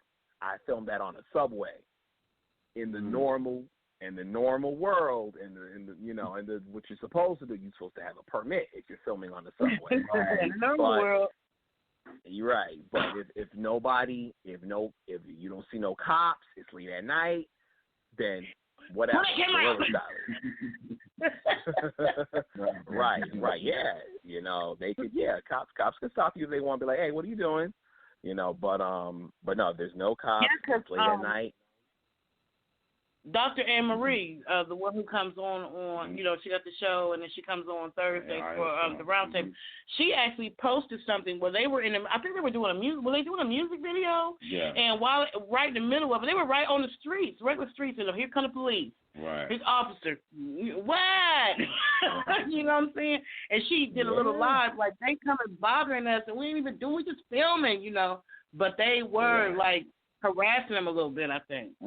Yeah, they don't, you gotta, well, I mean, as long as you're out here in New York, as long as you're not stopping traffic, you don't need a permit, Oh, okay. As long as you're not stopping traffic. Yeah, as far as I know. I don't know if anything's changed, but yeah, as long as you are not stopping traffic, you can film. Right, with a subway, yeah, ethically, you would need a permit. If not, make sure no cops is around, and you could just do your thing. But I loved it because that dangerousness got me going, when I was filming The Healer. Because the character Chester, he was dangerous, So and Chester, from which one? From which movie is Chester? The Healer, the web series The Healer. That's a sci-fi web series. Yeah. Okay. Yeah, Chester wants to. Him and a whole bunch of homeless people. They're gonna try to overthrow the governor and make her sign a treaty saying that people get free this, free that. So, how many films would you say you have under your belt at this point? Let's see. We could say, let's say I have 10. We could say I have 9 or 10 short films, and then I have 3 web series. Oh wow! That's great. So do you get like the what is it called, IDMV or IDMV? Yeah, IMDb credit. Yeah, I credit myself. And I credit the actors and stuff. Yep. Yeah. You know I'm what? on IMDb. For This Can't Be Love, I paid someone to do This Can't Be Love for the what was the IMDb? Yes, and but I don't know what happened. I don't know if the guy decided that he didn't. I don't know what happened, because when I went back to it, the only name I seen there was me. But before, it was like me and a lot of people. So if you don't keep that account up, does it erase it or something? Well, I'm not even sure how that works. I had a friend who did some. I'm not sure. Like if you yeah, I'm not sure. That's a cool. Yeah, because he had listed. Yeah. I'm sorry. Go ahead. I'm sorry. When I add my films and stuff, it doesn't cost me. It don't cost me. When I add my my films and credits and everything, it doesn't cost me anything. So that's weird that happened. Yeah, see if that you might can. have been. Yeah, That might have been that person who put it up there, because after the movie was done, and I paid him to do all the credits on the IMDb, whatever. It was on there for a long time, but then when I just recently went, and I have not been keeping up. I don't know if there's a monthly fee you're supposed to pay or something like that, but I went just to look at the movie, and the only person I saw on there was me. I'm like, well, what happened to everybody else? What happened to it? So if an actor or actress has played in a movie, can they add themselves?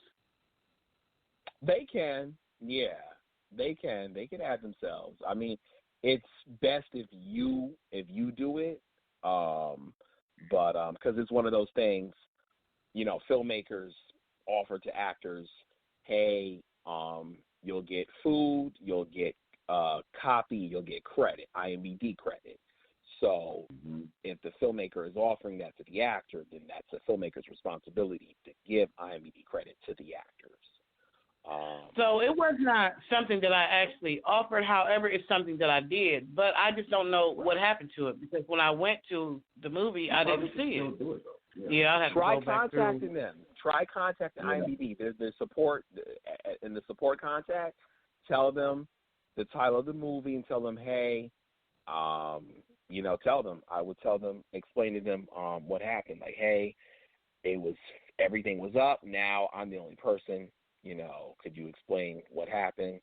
Yeah. Yeah, I'm gonna have to email. Yeah. Contact somebody in the support contact at IMDb. Yeah.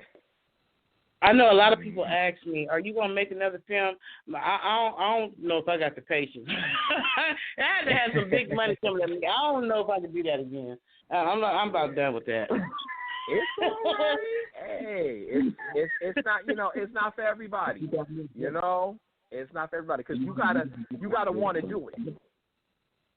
Yeah, I mean, it's just like, for me, being an independent filmmaker, to me it was expensive, because I had to pay the videographer, I had to pay for this, I had to pay for that. It was a lot of, and at the time, some of the time that I was making the movie, I wasn't even in Atlanta. I was in Chicago.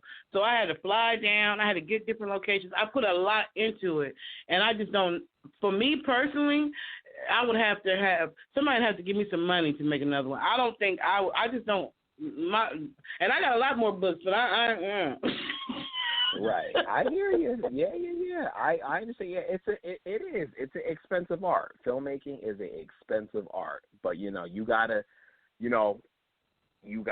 if you really want to do it, you'll do it. If you got the passion for it, yeah. If you got the passion for it, like James Cameron has said, if you guys follow Film Freeway, there's a lot of inspirational little videos from actors and filmmakers. And one of them was James Cameron, the guy who did Titanic and Avatar. Yeah. He said you have to, you got to compete. You have to play hard. You got to play hard, fight hard to compete. If you're not going to put in the work, then you can't compete. Right. Oh, yeah. You got to put in the work. Yeah. Right. If you're not going to, yeah, he basically said, if you're not going to put in the work, then you can't compete. You can't play, And that's like with any artistic work, too. You got to put in the work. Like, even with the artists, I've been telling them, you got to put in the work. And like you said, it's not going to happen overnight. You get some artists, they, and I'm talking about musicians at this point, singers, rappers, whatever. They go to the studio one time, they think they're supposed to be paid to perform. Excuse me. I just seen a thing I posted up last year for Megan Thee Stallion from last year. It was a post that I put up on social media on Facebook. And I was like, oh, this is what music. I'm like, well, this is not that good. And then a year later, guess what? She's like completely all over the place, right? And she's with the top artists, in the industry. like today, like a year later. A year later. Okay, so she was popping. You know right, but a year ago she was just like, okay, who's this girl? You know what I mean? Right. And some people get it like that, but not everybody. It's not everybody. Right. It's not everybody. Different. It's going to be different outcomes for different people. You know. Mm-hmm. But and it's okay, because another thing James Cameron said this. He said, quote. He said, there are better directors out there than me. They don't work as hard as me. You know, and he's right, because when you watching a James Cameron movie, it's blockbuster. Yeah. Right, it is. You know, that Titanic, wasn't that like one of the most all-time selling films of all time? That was such a good movie. It was, and then he did it again with Avatar, the first Avatar movie. Yeah. He doesn't play. He don't play. I commend you for all those films that you did, because in all honesty, while I was filming the movie, it was so much fun. In fact, I'm gonna start doing a series on Friday, starting this coming Friday, where I actually go back and interview, all the actors who want to be interviewed, just to kind of see, like, where they are now, what they're doing now, what projects they got going on, how they felt about the movie, this, that, and the other. I'm going to start that this coming Friday. And my first one is going to be MBJ Live, Marvin Baldwin Jr., who he actually was the co-host for on the movie Unscripted when I was in Atlanta.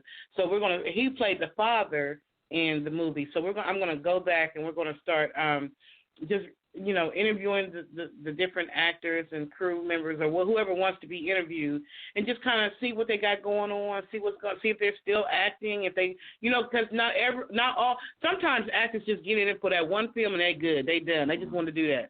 Then you got other ones who, like Cedric Fulton, who really doesn't. Cedric Fulton played the husband, the second husband or whatever. So that's going to be fun to actually go back. But for people like you, for filmmakers like you, like that is their passion, I love y'all, because you're right. When you're on set, it's so much fun watching what you created or wrote on paper or your app or whatever come to life. There's something about seeing your work come to life that is so freaking amazing. You know what I'm saying? So the fact that you have enough passion to keep doing it over and over again, that just tells your character who you are and how much you love what you do. Yeah. Yes, thank you. Yeah, I love it. I love the arts, and I gotta keep going so I can buy Mama that house. So I know that's right. So I got a two-part for you, because we're starting to wind down to the end of the time. And I know you were only supposed to have originally been on for an hour, but the other young lady, the model, Danielle Jackson, who I want to make sure I said her name right, because I don't want to say her name. And it wasn't Danielle Jackson. Let me make sure. Yeah, I said it right. Yay! Danielle Jackson, who was actually supposed to be on the show with you. She lives in, I believe it's New Orleans, and she was affected by that hurricane, so she wasn't able to be on the show, which is, unfortunately, and please keep her and her family and everybody in their prayers. So that's kind of why you got to be on here, and we ain't let you go. You probably felt like, is they going to tell me no, that is over? I'm enjoying every minute of it. No, I'm enjoying every minute of this. No, this is a treat. Yeah. Awesome. So I got a two-part question for you as we get ready to wind down. One, please tell the listeners how they can get in contact with you through your social media handles, like, however they can get in touch with you, or whatever you want to say as far as watching your stuff. And then lastly, words of wisdom or advice to other aspiring filmmakers, or people who want to, actors, or people who want to turn their books into movies, like whatever. Like, give your words of wisdom or encouragement to them. So that's a two-part. All right. So my first part, for anyone at all who wants to follow me, get in touch with me, you can follow me on Instagram. My Instagram handle is Tales, Tales, Tales from Ville, VILLE, _official. So if anyone wants to get in touch with me, you can follow me on Instagram, Tales from Deville, _official. My YouTube channel, if you want to watch any content, good original content, my YouTube channel is Dropmon Web Series. If you put in the Dropmon Web Series, you see a pretty picture of me, and you hit subscribe, and you can watch all my stuff for free. So you yeah, said Dropmon. I'm actually on YouTube. It's spelled DROPMAN. MON. Dropmon. MON. Oh. Dropmon. Yeah. Dropmon Web Series. And it's the first thing that you'll see. You'll see a picture of me, sunglasses, aviator sunglasses, and a paperboy hat. Dropmon. Yeah. That's what it looks like. No, the top one. This one? Oh, no, that's not it. This is Drop.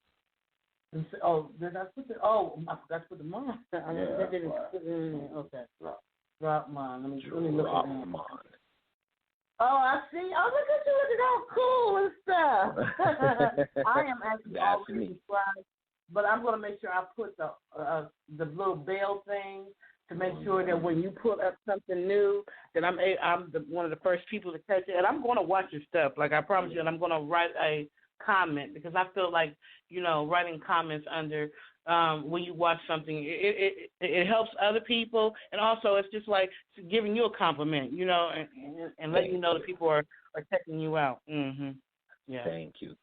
So that's it. So people can follow me on Tales from DeVille _official on Instagram, and then people can watch my content on Dropmon Web Series on YouTube.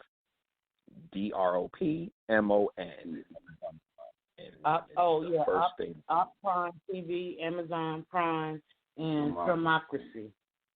Yes, and then I have other films on Prime TV and Amazon and Filmocracy. Okay. So, what words of wisdom in our last 6 minutes or so of the show? What words of wisdom do you have for the listeners? Words of wisdom for the listeners. So, for actors and filmmakers, whatever you do, give 110% effort in every and anything that you do. Be positive, stay positive, and stay focused, and work hard. Tell yourself that you can do this, and you can, and whatever ability that you have, whatever it is that your heart desires, it's already yours. You just have to go out and claim it. And love it. Give 110% effort, and if you're gonna fail big. Right. That's it. If you're gonna fail big. If you audition for a musical and you've never sang in your life, go to the audition anyway. It's all right. And remember, for actors and filmmakers, you're as talented as the next person. You're as talented as the next person. The stage is big enough for everybody. And the only person you're competing with is yourself. Nice. So if by some chance an author was to want to submit, their book for you to look over to see if you would be interested in even accepting a project or whatever, what would you want them to send to you, and would they send it to your Instagram or what? Because I know there's a lot of authors who really would like to turn their movies into books. Like, what would you need from them to even consider it? Send me a one-page synopsis. A one-page synopsis of your book. Send me a one-page synopsis of your book, and if I'm interested, then we'll see what we can do. But yeah, send me a one-page synopsis. You can inbox me at my Tales from DeVille _official Instagram. Yeah, one-page synopsis of your book. And would you also want them to, like, I know with making films, you definitely have to have a budget. Like, I mean, you know what I'm saying? The best thing, the hardest thing is doing it the way I did it, which was one scene at a time. It only took like 7 years to do it. But what would be a comfortable budget, do you think, for an author who maybe wanted just like maybe a trailer?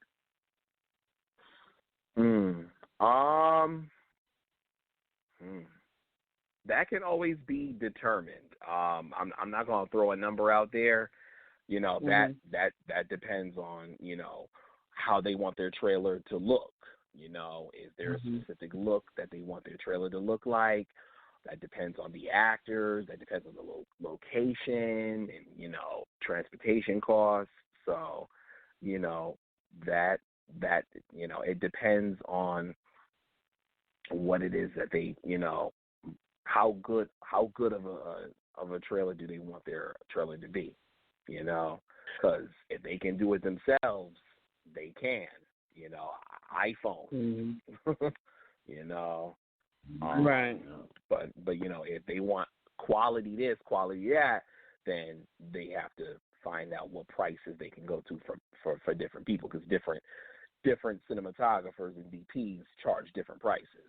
So, you know. I know that for my film, it took over that period of time from 2010 to probably 2000 and when did we stop filming? 2018? No, wait a minute, 2016. But for me, I know that movie project took me, everything included, probably about a total of $15,000. That's how much for that full feature film, for all those times, for all those scenes, locations, the times when I had to rent out the hotel, this, that, and the other. So, but you can get films done much cheaper than that. But I think that a comfortable budget for me, or to say for my project, was $15,000 for a full feature film.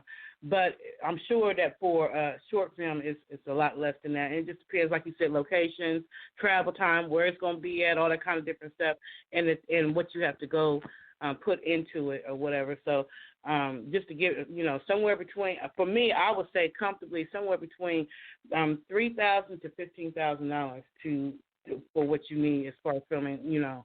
Comfortably, I would say around in that part range, but it could be a little less, could be a little more. It depends on what you got going on. But I would definitely hit if you're an author and you're interested in having a film done, you know, submit it to him. You know, you never know. If he says, like you said, try. If he says no, hey, he says no, you try. Go find somebody else.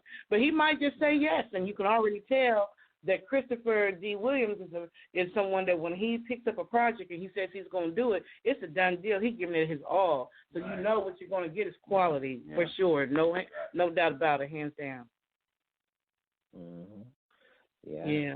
Thank you. I'm so glad you came on today. I really enjoyed it. I already knew from our from the conference call. I thought we're going to have a good interview. I already knew it. I already knew it. Oh, yeah. Definitely not. You guys have been great. No, this has been great. Yeah. I'm glad you enjoyed it. So this episode will be on iHeartRadio, Spotify, Blog Talk, Spreaker.com. Of course, we'll put it up on YouTube, you know, and Facebook and all that kind of stuff. So, any shout outs you want to give in this last minute? A shout out to a fellow filmmaker of mine. Her name is Bridget Turner. Bridget Turner, look her up, guys. She is crowdfunding her feature film right now as we speak, called Run Crew. Okay. You know, she's a sister. She's written this feature, and she's going to direct it. I'm acting in it. I have a supporting role in it as, I guess, one of the store owners. And she is crowdfunding as we speak. So if anyone wants to contact her regarding her feature film and funding,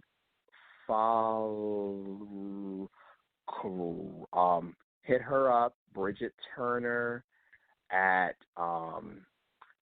NP de.team@gmail.com. Awesome. Last 13 seconds. I don't want to hang up while you. They don't care about us. Right. So I want to thank you for coming on. Much love and appreciation to you, and we will talk to you later. Yes. Thank you, guys. Thank you, Mrs. Styles. Thank you, Miss Patricia. Much love to you. Much love, guys.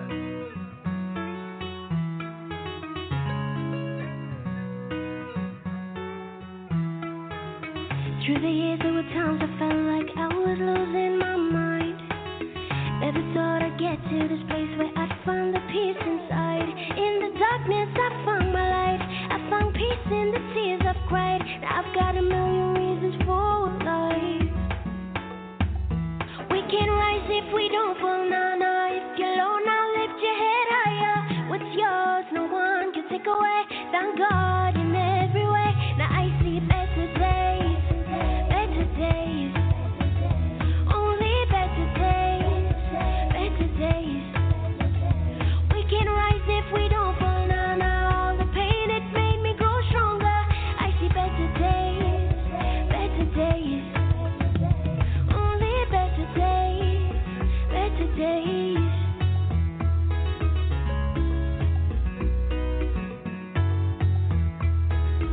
I remember the times I felt like there was no hope inside. But even when it hurt, I found my worth in the faith to strive. In the darkness, I found my light. I found peace in the tears I've cried. Now I've got a million reasons for life.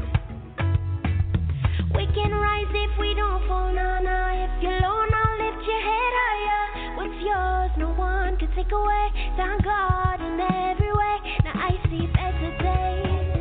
Better days, only better days, better days. We can rise if we don't fall, nah, nah. All the pain, it made me grow stronger. I see better days, only better days, better days, better days. If you're alone, feel broken, with so many words left unspoken, let it be heard, let your heart open. Now is the time